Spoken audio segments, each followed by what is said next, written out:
Matapos manalo ni gold medalist Carlos Yulo sa Paris Olympics, kaliwat kanan ang naging pambabatikos ang natanggap ng kanyang pamilya sa social media. Ayon sa lola ni Kaloy, hindi totoo lahat ng kumakalat sa balita sa social media. Sa pakiramdam, sobrang saya. Proud sa kanya.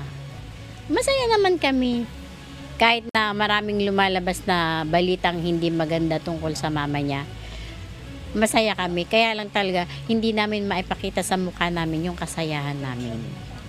Ayon naman sa pahayag ni Lolo Rodrigo Frisco, 2022 pa, huling umuwi sa kanila ang kanilang apo na si Kaloy.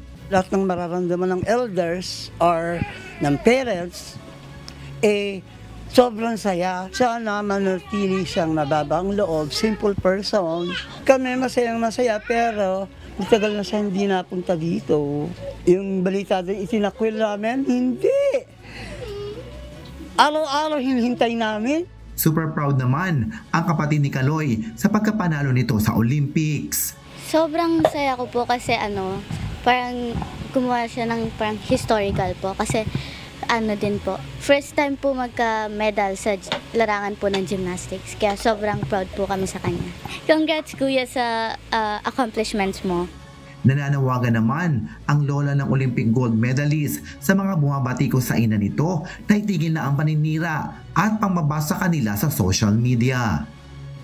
Sa mga bashers na nagkokomento sa anak ko, tigilan na ninyo kasi lahat ng mga sinasabi ninyo hindi maganda, nakakasira lang.